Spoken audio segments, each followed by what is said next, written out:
Ayan po mga kabida, isa ho magandang oras po sa lahat at welcome po sa aking channel. Ito po maganda ho pag-usapan po mga kabida. Sinupalpal po ng isa hong batikang abogado at nakabase na ngayon sa Canada mga kabida. Ito hong si Attorney Amando Ligutan isa ho sa mga private prosecutors po mga kabida po.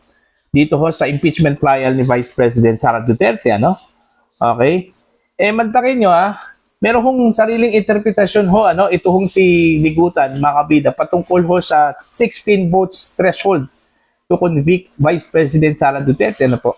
Okay? Sinasabi ho niya mga kabida na hindi raw fix yung 16 votes sa saligang batas. Okay? Although wala naman po sinabi po ang saligang batas patungkol sa 16 Ang sinabi lang po ng saligang batas po natin mga kabida na 2/3 of all members of the Senate Okay? Ibig sabihin yung phrase na of all members of the Senate, malinaw po yun, mga kabida, na ang composition po ng Senado is 24. Alright? So, 2/3 of it, mga kabida, is 16. Okay? O anong problema po doon, mga kabida? Alright? Ito po.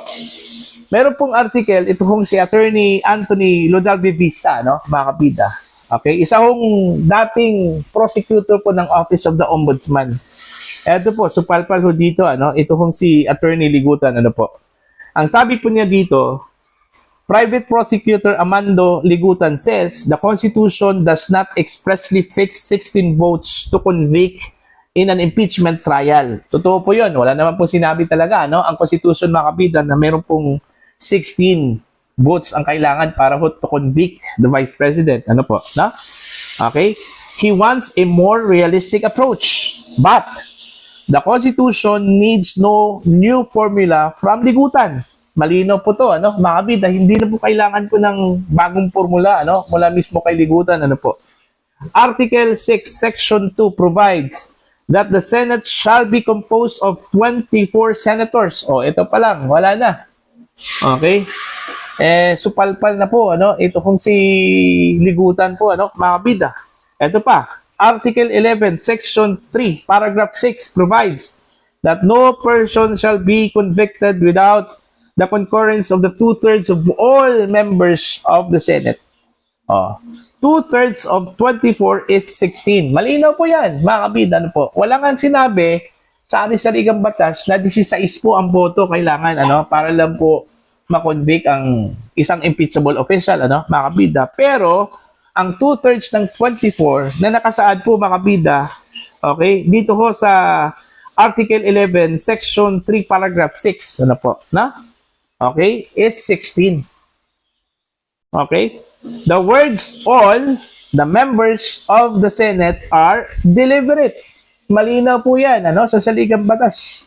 Sinadya talaga mga kabida na lahat ng mga miyembro ng Senado ang nakalagay doon na kailangan hong ikonsidera yung kanila hong boto, The Constitution does not say 2/3 of those present, those participating, or those presently able to vote. Tama po.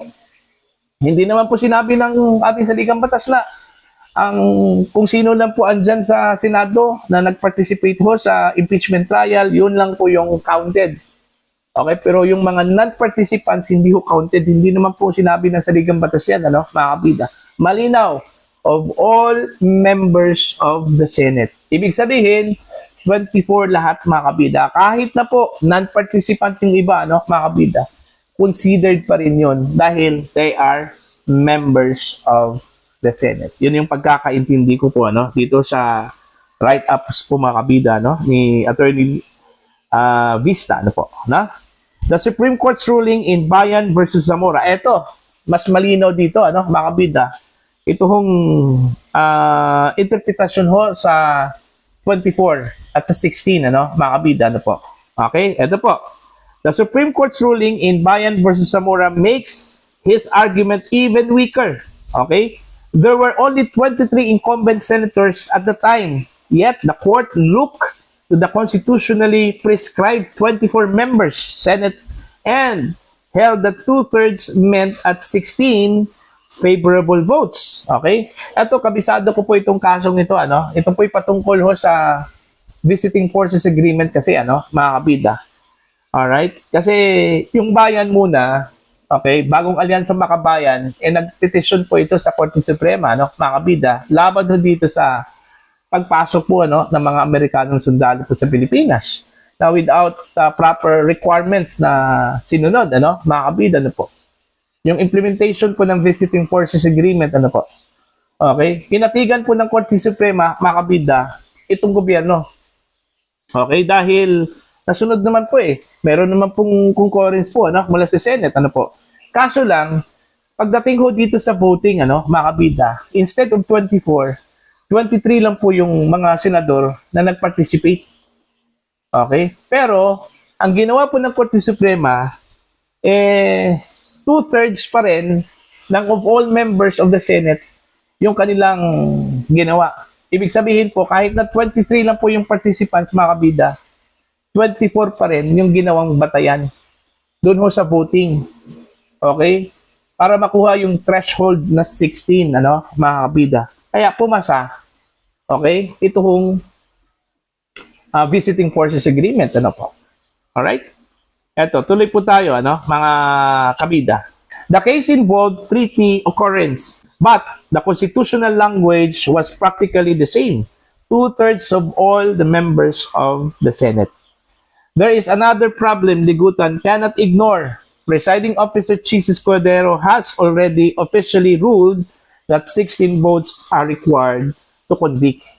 When Senator Panfilo Lacson specifically asked whether Escudero's statement was merely his legal opinion or a ruling of the impeachment court, Escudero stood by it as a ruling. He also relied on Bayan versus Zamora. So, what exactly does Ligutan expect the impeachment court to do now? Bend its own ruling because 16 votes may be difficult to obtain. The constitutional threshold cannot be adjusted to suit the prosecution's numbers. An official ruling does not become flexible simply because one side dislikes its effect.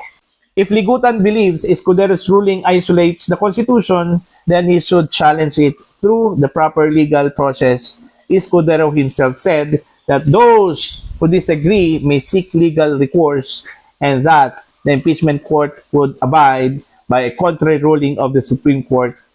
Let Ligutan make his constitutional argument before the court when procedurally proper, and let us see whether the court will accept his realistic approach.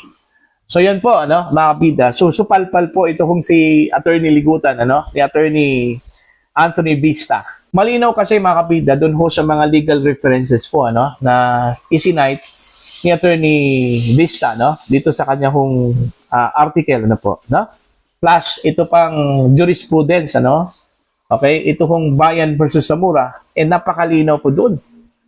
Okay, na kahit 23 po, mga kabida, yung bumoto, alright? Pero ang ginawa kong batayan po ng Korte Suprema, 24 pa rin. Kasi yun yung nakalagay ho sa saligang batas, Kumbaga, para sa akin po, mga kabida, fix na po yun. Okay? Yung 24 po, na composition po, mga kabida, ng Senado. Kahit na po, meron pong nakulong na dalawa, meron pong at large na isa, mga kabida, meron pong naka-medical leave na isa rin.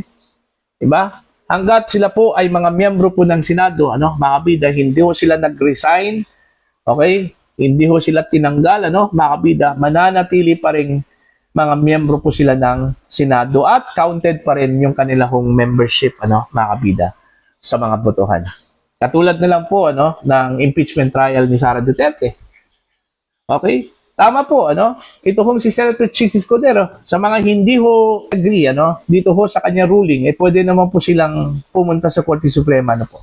And the impeachment court will abide kung ano po yung magiging desisyon po ng Korte Suprema, mga kabida. Diba?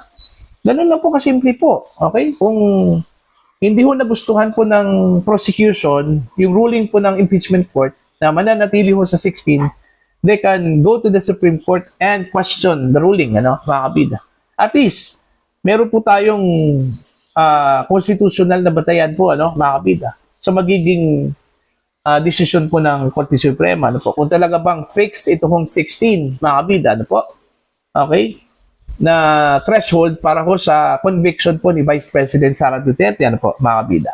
O kailangan no itong pababain po, ano, mga kabida, dahil ang mga participants po ay nasa 20 lang po, ano, mga kabida.